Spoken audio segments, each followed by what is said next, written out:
আজ ৮ই ফেব্রুয়ারি রবিবার নিয়ে এসেছি দিনের বাছাই করা গুরুত্বপূর্ণ ২৫টি তাজা খবর। চলুন শুরুতেই দেখে নেওয়া যাক আজকের প্রধান সংবাদ শিরোনামগুলি। প্রতিদিন নির্ভুল ও আপডেটেড খবর সবার আগে পেতে আমাদের চ্যানেলটি সাবস্ক্রাইব করে সঙ্গে থাকুন, আর ভিডিও ভালো লাগলে একটি লাইক দিতে ভুলবেন না। যুবসাথী চালু হলেও বন্ধ হবে না যুবশ্রী, বিরোধীদের অপপ্রচার উড়িয়ে ঘোষণা চন্দ্রিমার। নাবালককে ধাক্কা দিল সিদ্দিকুল্লাহ চৌধুরীর কনভয়, উত্তপ্ত বেলডাঙ্গা। বিজেপির সংকল্পপত্র কেমন হবে, গেরুয়া শিবির লিখবে না ভোটের ইস্তেহার, জানালেন শমিক। হাসপাতাল থেকে সোজা আদালতে গিয়ে হাজিরা আক্তার আলীর, যদিও আত্মসমর্পণ করলেন না। ঘোর সংকটে সিপিএম, হুমায়ুন কবির আর নওশাদকে নিয়ে ঘরে বাইরে সমস্যায় সেলিমরা। হুমায়ুন কবিরের সঙ্গে জোট হচ্ছেই আইএসএফের, বড় কথা ঘোষণা নওশাদ সিদ্দিকীর। নেতারা কাটমানি চাইছেন, এবার আসরে বাংলার পুলিশ, ফোন করুন এই নম্বরে, জানুন বিস্তারিত। ৩১ বছর আগে এক সাংবাদিকের হয়ে লড়তেও কালো রূপ পড়েছিলেন মমতা, যোগসূত্র রয়েছে ভিখারি পাসওয়ান মামলার। অঙ্ক কি কঠিন, জোট পাটকেউনিত মেলাতে আসরে বিমান বসু, বাম শরিকদের নিয়ে আলাদা বৈঠক। বিধানসভা নির্বাচনের আগে চাপে বিজেপি, মানুষের মন বুঝতে নয়া কর্মসূচি ঘোষণা শমিকের। আরজিকর মামলার তদন্তকারীর পদোন্নতি, জেলে ঢোকানোর হুঁশিয়ারি অভয়ের মায়ের।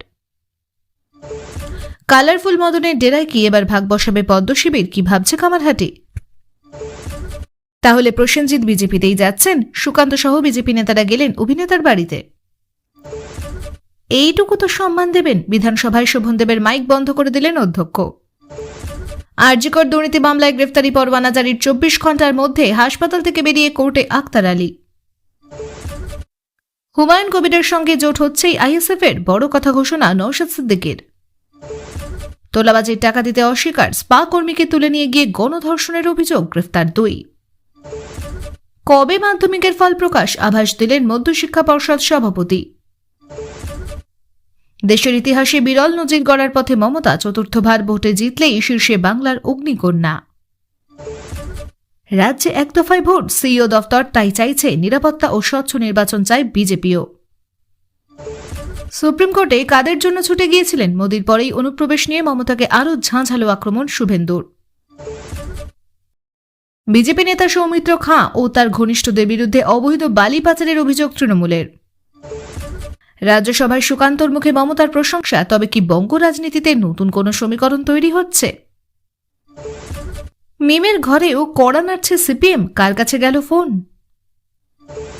৩ বছর না হলে পঞ্চায়েতে আর অনাস্থা প্রস্তাব আনা যাবে না, বিধানসভায় সংশোধনী বিল পাশ।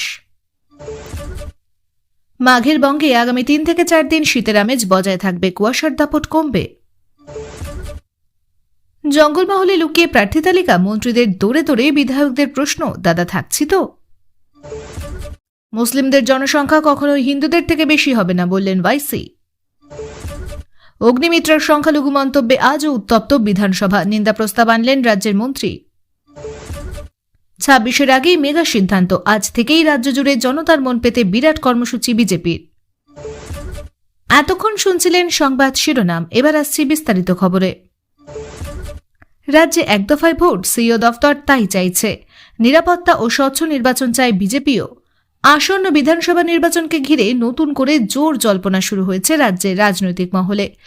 নির্বাচন কমিশনের রাজ্য দফতর, সিইও অফিস নাকি এক দফাতেই গোটা রাজ্যে ভোট গ্রহণের প্রস্তাব দিয়েছে, এমন খবর ঘিরে প্রশাসনিক ও রাজনৈতিক স্তরে আলোচনা তুঙ্গে। যদিও চূড়ান্ত সিদ্ধান্ত কেন্দ্রীয় নির্বাচন কমিশনের, তবু এই সম্ভাবনা ঘিরে ইতিমধ্যেই বিভিন্ন রাজনৈতিক দল নিজেদের অবস্থান স্পষ্ট করতে শুরু করেছে। সূত্রের দাবি, এক দফায় ভোট হলে প্রশাসনিক সমন্বয় সহজ হতে পারে এবং নিরাপত্তা বাহিনীর মোতায়েনও আরও কার্যকর করা সম্ভব। অতীতে বহু দফায় ভোটের সময় দীর্ঘ নির্বাচন প্রক্রিয়ায় সংঘর্ষ, অভিযোগ ও উত্তেজনা বাড়ার নজির রয়েছে। সেই জায়গা থেকে এক দফার ভোটকে অনেকে দ্রুত ও নিয়ন্ত্রিত প্রক্রিয়া হিসেবে দেখছেন। বিজেপি নেতৃত্ব প্রকাশ্যে জানিয়েছে, তারা স্বচ্ছ ও ভয়মুক্ত নির্বাচন চায়। দলের রাজ্য নেতাদের বক্তব্য, একাধিক দফায় ভোট হলে স্থানীয় প্রভাবশালী গোষ্ঠীর প্রভাব খাটানোর সুযোগ বাড়ে, তাই কম সময়ে কড়া নিরাপত্তায় ভোট করানোর পক্ষে তারা সওয়াল করেছে। কেন্দ্রীয় বাহিনীর পর্যাপ্ত মোতায়েন ও কড়া নজরদারির দাবিও তুলেছে গেরুয়া শিবির। অন্যদিকে শাসক দল তৃণমূল কংগ্রেস সরাসরি বিরোধিতা না করলেও বলেছে নির্বাচন কমিশনই চূড়ান্ত সিদ্ধান্ত নেবে। তাদের বক্তব্য, রাজ্যে শান্তিপূর্ণ পরিবেশ রয়েছে এবং ভোট যেভাবেই হোক প্রশাসন প্রস্তুত।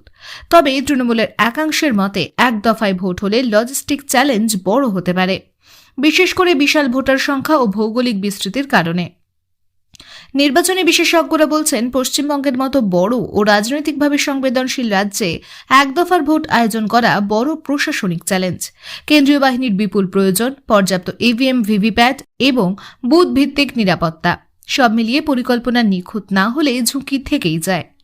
সব মিলিয়ে বিষয়টি এখনও প্রস্তাবের স্তরেই রয়েছে। তবে এই আলোচনা প্রমাণ করছে নির্বাচন ঘিরে রাজনৈতিক তাপমাত্রা ধীরে ধীরে বাড়ছে। ভোট এক দফায় হোক বা বহু দফায়, মূল প্রশ্ন থেকেই যাচ্ছে নির্বাচন কতটা শান্তিপূর্ণ ও বিশ্বাসযোগ্যভাবে সম্পন্ন হয়। তাহলে প্রসেনজিৎ বিজেপিতেই যাচ্ছেন? সুকান্ত সহ বিজেপি নেতারা গেলেন অভিনেতার বাড়িতে। টলিউডের জনপ্রিয় অভিনেতা প্রসেনজিৎ চট্টোপাধ্যায়ের বাড়িতে হঠাৎ বিজেপি নেতাদের উপস্থিতি ঘিরে রাজ্য রাজনীতিতে জোর জল্পনা শুরু হয়েছে। রাজ্য বিজেপির সভাপতি সুকান্ত মজুমদার সহ একাধিক নেতাকে অভিনেতার বাসভবনে যেতে দেখা গিয়েছে বলে রাজনৈতিক মহলে চর্চা তুঙ্গে। সেই থেকেই প্রশ্ন উঠেছে, তাহলে কি বাংলার এই সুপারস্টার এবার সরাসরি রাজনীতিতে পা রাখতে চলেছেন? দলীয় সূত্রে যদিও এটিকে সৌজন্য সাক্ষাৎ বলা হচ্ছে, তবু সময়টা যথেষ্ট তাৎপর্যপূর্ণ। 2026 সালের বিধানসভা নির্বাচন যত এগিয়ে আসছে, ততই বিভিন্ন ক্ষেত্রের পরিচিত মুখদের রাজনৈতিক দলে টানার চেষ্টা বাড়ছে। বিজেপি আগেও টলিউডের একাধিক অভিনেতা অভিনেত্রীকে দলে এনেছে, ফলে প্রসেনজিতের মতো প্রভাবশালী তারকার সঙ্গে এই বৈঠক নিছক সামাজিক ছিল, একথা অনেকেই সহজে মানতে পারছেন না। রাজনৈতিক পর্যবেক্ষকদের মতে প্রসেনজিৎ দীর্ঘদিন ধরেই সাংস্কৃতিক জগতে এক প্রভাবশালী মুখ। তাঁর ভক্ত সংখ্যা বিপুল এবং শহর থেকে জেলা সব জায়গাতেই তাঁর পরিচিতি রয়েছে। তাই তাকে কোনো রাজনৈতিক মঞ্চে দেখা গেলে তা ভোটের অঙ্কে মনস্তাত্ত্বিক প্রভাব ফেলতে পারে। বিশেষ করে মধ্যবিত্ত ও শহুরে ভোটারদের মধ্যে সেলিব্রিটি প্রভাবকে কাজে লাগাতে চাইতে পারে রাজনৈতিক দলগুলি। অন্যদিকে অভিনেতার ঘনিষ্ঠ মহল সূত্রে ইঙ্গিত মিলেছে, এটি ব্যক্তিগত সৌজন্য সাক্ষাৎ ছাড়া আর কিছু নয়। প্রসেনজিৎ নিজে রাজনীতিতে যোগদানের বিষয়ে প্রকাশ্যে কোনো মন্তব্য করেননি। অতীতেও বিভিন্ন রাজনৈতিক শিবিরের নেতাদের সঙ্গে তাঁর সৌজন্য সম্পর্ক ছিল। তাই শুধুমাত্র একটি সাক্ষাৎ থেকে রাজনৈতিক সিদ্ধান্তে পৌঁছানো ঠিক নয় বলেই মনে করছেন অনেকেই। তৃণমূল কংগ্রেস শিবির এই ঘটনাকে কটাক্ষ করতে ছাড়েনি। তাদের এক নেতা বলেন, ভোটের আগে বিজেপি সব ক্ষেত্রের পরিচিত মুখদের ব্যবহার করতে চাইছে, কিন্তু মানুষ এখন বুঝে গেছে কে উন্নয়নের কথা বলে আর কে শুধু প্রচার চায়।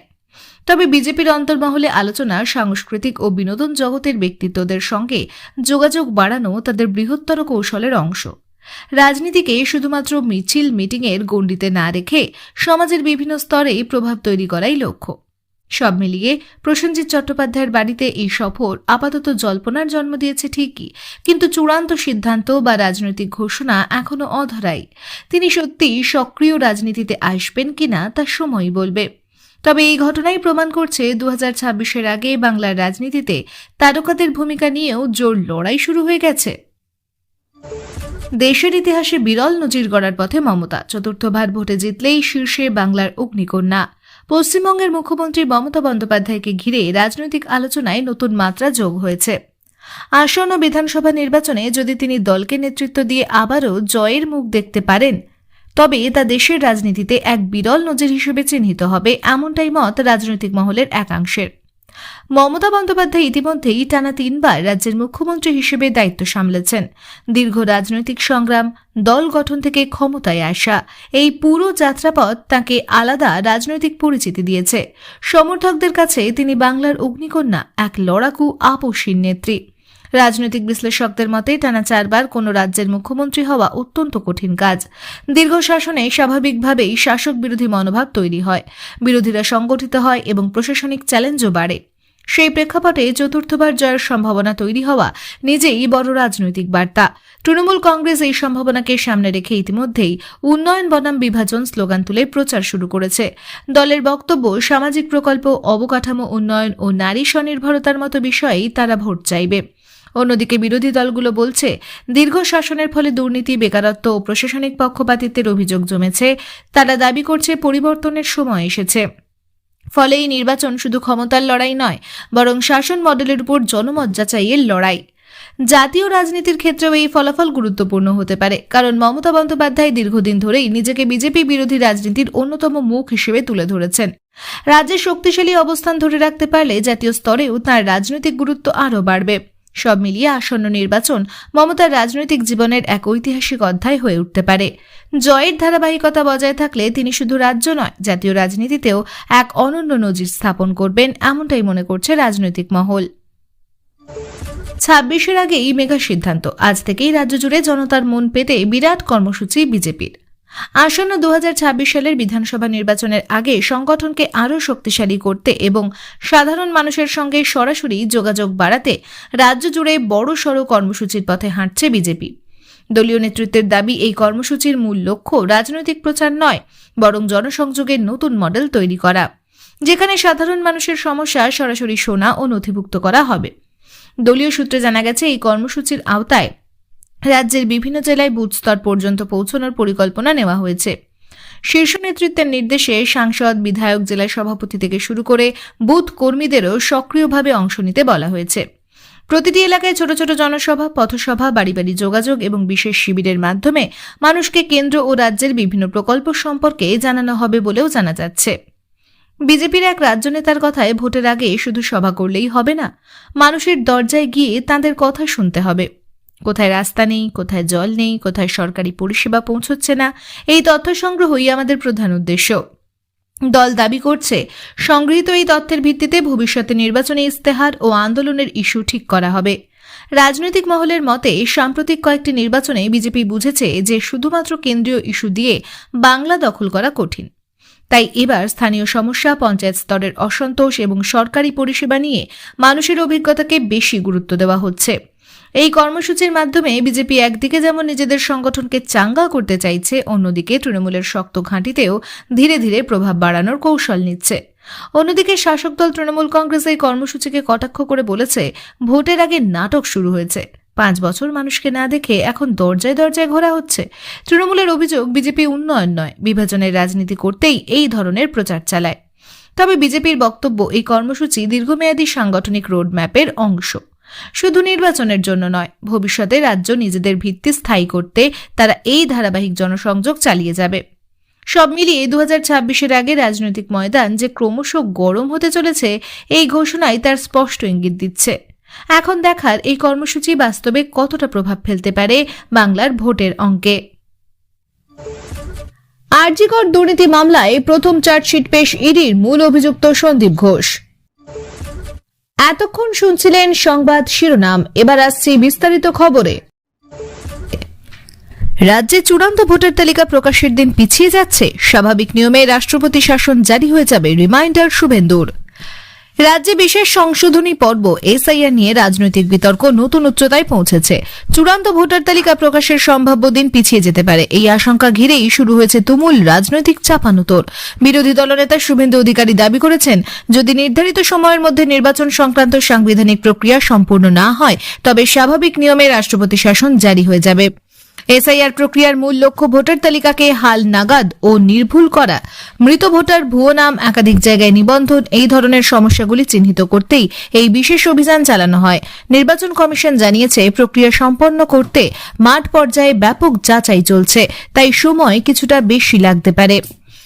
এই পরিস্থিতিতে শুভেন্দুর মন্তব্য রাজনৈতিক মহলে ব্যাপক আলোড়ন ফেলেছে। তার বক্তব্য, যদি সাংবিধানিক সময়সীমা মেনে ভোটার তালিকা প্রস্তুত না হয়, তাহলে তা প্রশাসনিক ব্যর্থতা হিসেবে গণ্য হতে পারে। শাসক দল অবশ্য এই মন্তব্যকে ভয় দেখানোর রাজনীতি বলে অভিহিত করেছে। তৃণমূলের দাবি, নির্বাচন কমিশনের কাজ স্বাধীনভাবে চলছে এবং বিরোধীরা অযথা বিভ্রান্তি ছড়াচ্ছে। তাদের মতে, ভোটার তালিকা সংশোধন একটি নিয়মিত প্রশাসনিক প্রক্রিয়া, এর সঙ্গে রাষ্ট্রপতি শাসনের হুমকির কোনো সম্পর্ক নেই। সংবিধান বিশেষজ্ঞদের মতে, রাষ্ট্রপতি শাসন জারি হওয়ার বিষয়টি অত্যন্ত জটিল, সাংবিধানিক প্রক্রিয়ার সঙ্গে যুক্ত এবং শুধুমাত্র ভোটার তালিকা সংশোধনের বিলম্ব তার একমাত্র কারণ হতে পারে না। তবে রাজনৈতিক বার্তা হিসেবে এই মন্তব্য যথেষ্ট তাৎপর্যপূর্ণ। বিরোধীরা বোঝাতে চাইছে যে রাজ্যের প্রশাসনিক পরিস্থিতি অস্থির, আর শাসক দল প্রমাণ করতে চাইছে সবকিছু নিয়ম মেনেই চলছে। জোট জল্পনার অবসান। বাংলায় 294 আসনেই একা লড়ার সিদ্ধান্ত কংগ্রেসের। পশ্চিমবঙ্গ রাজনীতিতে বহুদিন ধরেই কংগ্রেস কোন পথে হাঁটবে তা নিয়ে জল্পনা চলছিল। অবশেষে সেই জল্পনার অবসান ঘটিয়ে দল ঘোষণা করেছে আসন্ন বিধানসভা নির্বাচনে তারা 294টি আসনেই এককভাবে প্রার্থী দেবে। দলের রাজ্য নেতৃত্ব জানিয়েছে তৃণমূল বা বামফ্রন্ট কোনো দলের সঙ্গেই তারা আনুষ্ঠানিক জোটে যাচ্ছে না। কংগ্রেসের বক্তব্য, তারা নিজেদের সাংগঠনিক শক্তি যাচাই করতে চায় এবং স্বাধীন রাজনৈতিক অবস্থান তুলে ধরতে চায় মানুষের সামনে। এই সিদ্ধান্তে রাজ্যের বিরোধী রাজনীতিতে নতুন সমীকরণ তৈরি হয়েছে। এতদিন ধরে বিরোধী ভোটের সম্ভাব্য একক মঞ্চ নিয়ে আলোচনা চলছিল। কংগ্রেসের এই একলা লড়াইয়ের সিদ্ধান্তে সেই সমীকরণ ভেঙে গেল। রাজনৈতিক বিশ্লেষকদের মতে কংগ্রেসের এই সিদ্ধান্তে একদিকে যেমন দলীয় কর্মীদের মধ্যে নতুন উদ্দীপনা আসতে পারে, অন্যদিকে বিরোধী ভোট ভাগ হওয়ার সম্ভাবনাও বাড়ল। তৃণমূল শিবির ইতিমধ্যেই কটাক্ষ করে বলেছে এই সিদ্ধান্তে বিজেপি লাভবান হবে। কংগ্রেস অবশ্য বলছে দীর্ঘমেয়াদে নিজেদের সংগঠন শক্তিশালী করাই তাদের লক্ষ্য। তারা চাইছে গ্রাম ও ব্লক স্তরে নিজেদের উপস্থিতি বাড়াতে। সব মিলিয়ে এই সিদ্ধান্ত বাংলার নির্বাচনী রাজনীতিতে নতুন মাত্রা যোগ করল। এখন দেখার কংগ্রেসের এক লড়াই কতটা প্রভাব ফেলতে পারে ভোটের ফলাফলে। মমতার বেকার ভাতা কি স্কুল ছুট ঠেকাবে? নিদেন পক্ষে মাধ্যমিক পাশের জন্য হিড়িক বাড়বে? রাজ্য সরকারের ঘোষিত বেকার ভাতা প্রকল্প নতুন করে শিক্ষাক্ষেত্রে আলোচনার কেন্দ্রবিন্দুতে উঠে এসেছে।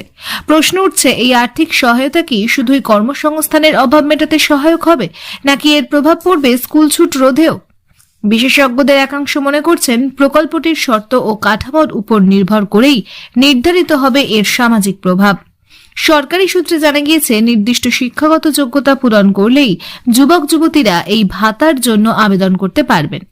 এখানেই মূল বিতর্ক, যদি মাধ্যমিক বা উচ্চ মাধ্যমিক উত্তীর্ণ হওয়া বাধ্যতামূলক হয় তাহলে বহু ছাত্রছাত্রী শুধুমাত্র এই আর্থিক সুবিধা পাওয়ার আশায় পড়াশোনা চালিয়ে যেতে উৎসাহিত হতে পারে।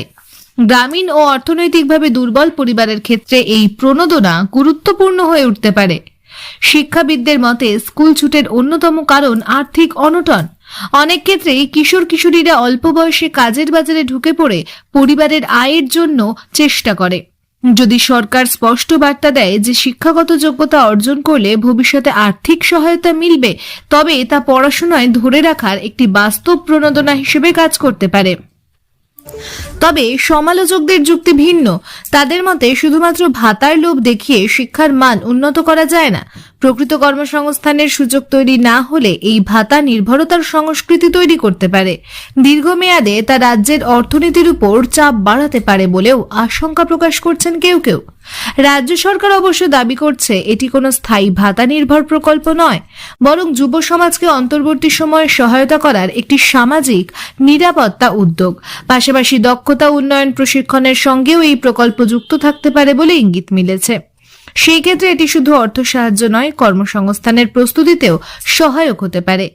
গ্রামের অভিভাবকদের একাংশ বলছেন, যদি সত্যিই শিক্ষাগত যোগ্যতার সঙ্গে এই ভাতা যুক্ত হয় তাহলে অন্তত মাধ্যমিক পাশ করানোর দিকে পরিবারের আগ্রহ বাড়বে। বিশেষ করে মেয়েদের পড়াশোনা বন্ধ হয়ে যাওয়ার প্রবণতা কমাতে এটি ভূমিকা রাখতে পারে। সব মিলিয়ে বেকার ভাতা প্রকল্প এখন শুধু আর্থিক সহায়তার বিষয় নয়, বরং শিক্ষানীতির সঙ্গেও জড়িয়ে যাচ্ছে। ভবিষ্যতে এর বাস্তব প্রভাব কেমন হয় সেটাই এখন দেখার।